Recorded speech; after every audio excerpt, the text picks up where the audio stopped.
Hello, my name is Matthew Weldon, Showman, and I am the gallery director and partner here at Jonathan FERRARA Gallery in New Orleans. I am also the curator of the current exhibition, Art and Doom, which features 5 international artists: Tiffany Calvert, Beth Carter, Nora See, Peter Olson, and William Woodward.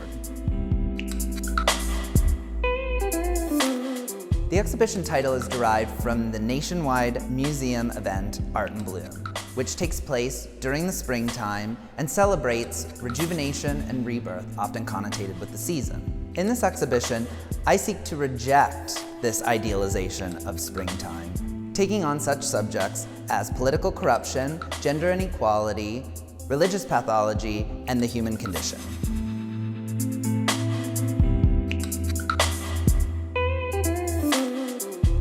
My name is Beth Carter. I make sculpture and drawings. I model work in clay and cast into bronze. That's my usual materials. I draw in charcoal and conte. The scales go from handheld to life-size. My work is figurative and I use lots of allegory and metaphor. I use animal imagery quite a lot in a kind of symbolic way and draw on lots of personal sources. Hi, I'm Nora See. I'm an artist in New Orleans, Louisiana, and I paint in oil paint. Well, the pieces in the Art and Doom show, 2 of them are centered around abortion rights. Princess is a more emotional piece and less political. When someone is elevated to the point of dehumanization, when someone is worshipped, for example, they cease to become a person, and in the process being dehumanized and treated like an object.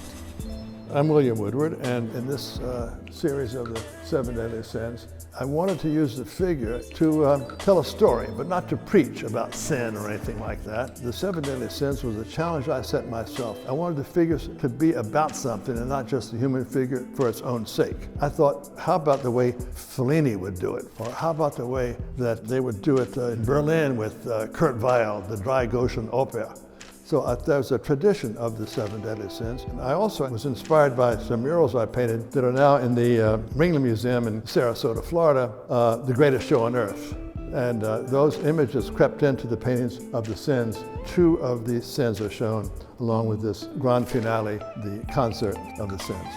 I have 8 pieces in the Doom show, 4 of which are from my first Sin series, a group of urns that have images I shot in various museums around the world dealing with doom, sex, Adam and Eve, snakes. I also have one of my requieries in the show dealing with death and destruction, mostly skulls, guns, and grenades. Every image on the work has gone through my camera. I started throwing pots about 6 years ago, and I've been working as a professional photographer for 35 years, so the merging of the 2 seemed a natural element for me. They're all wheel thrown, glazed, decal images are applied to the surface. The shapes come first for me, the images come second. The 8 paintings in the exhibition are part of a series of oil paintings on inkjet pencil canvas. I start by sometimes manipulating the image in Photoshop or a processing software to alter the code such that there are glitches or changes to the image that interrupt it. I then continue by painting into the image on canvas and interrupt the image more that way. In the end, hopefully, there is a marriage of the gesture of oil painting, the striated digital mark, and the original painting, such that they start to blend together and create a more integrated space. The originals are all Dutch floral still lifes from the golden era of Dutch painting. A viewer might be able to tell that there are areas of the painting that are masked off when I use oil paint on the surface, and this means that as I'm painting, it covers an area of the image, and then I get to peel that off and reveal it at the end. Through my research and personal interests, it's exciting to have the opportunity to curate an exhibition presenting such varying perspectives and medium. The show and gallery alike seek to promote artists who use their individual platforms to inspire and enact social change.